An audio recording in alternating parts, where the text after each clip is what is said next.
Hello, it's Reija and it's time for another video. Today I'm going to share with you the best books I read in 2017, and just as with the previous video, I've made some categories and will be announcing the winners. So let's get started. Choo choo! All about the hype train, the award for the book that was worth the hype. And the winner of this first category is The Night Circus by Erin Morgenstern. Now, this book was so hyped on BookTube. I felt like everyone had read it and everyone had loved it, and that made me a bit anxious going into it because I was like, okay, what if I don't like it? There was a huge chance for disappointment, but that book really ticked all the boxes for me. It was very atmospheric, it was dark, it was very character driven, which I always love, and it really lived up to the hype for me, and it was one of the best books I read this year. The Masochism Tango, the award for the most painful yet satisfying reading experience. And the winner of this next category is none other than The Stone Sky by N.K. Jemisin. I loved this. This is a really gruesome read. It was a really satisfying conclusion to the trilogy. It pulled no punches.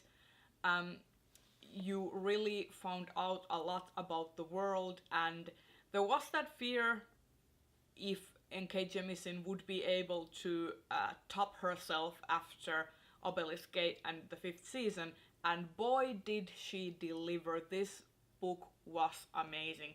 There was a lot of beautiful character moments, there was a lot of exploration of the world and colonialism and systemic oppression. And this book really delves deep and doesn't want to make you feel too comfortable, and that's one of its strengths. Essun has a really beautiful quote here about the status quo, actually, which I will read to you because it's so poignant. One person's normal is another person's shattering. And that is so true. Like, you may want to live in a status quo because that's comfortable and that's what you've always known. But the reality is that when you live in a society that is filled with systemic oppression, your normal comes at the expense of other people suffering. And I love this book. This was very good, and it made me suffer with the characters, but that's what is so great about it. Like, you relish the feeling of it stomping on your heart. Well, I'll be damned. Award for the book I did not expect to like, but did.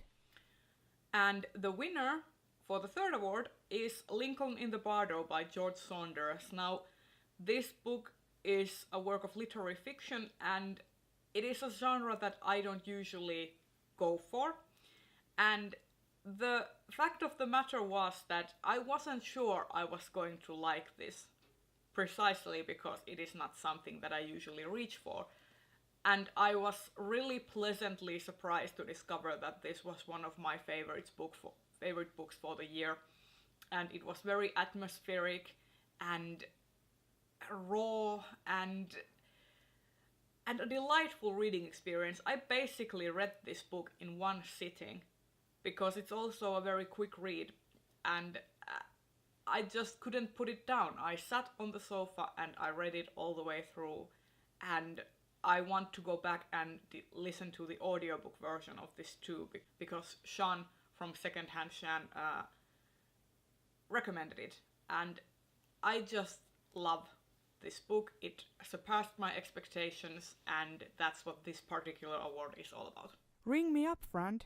Award for best book to buddy read.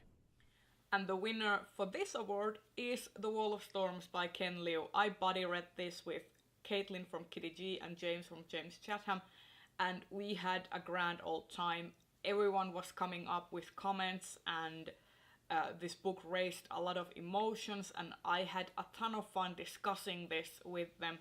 And the thing is that I think that elevated my reading experience because I had people I could discuss all the minute details of the book with, and I took a lot of notes, and this was such a good reading experience. I want to go back and reread this, but suffice to say that the fact that my first read of this was a buddy read really made it stand out even more from the rest of the books I read this year, because this was a fantastic read in and of itself, but the fact that I read it with friends made it even better.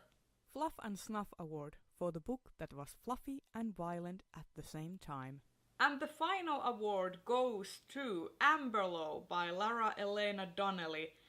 And this book is very interesting in that it has really tender and sweet moments, and by the end it turns into a really gruesome and violent story.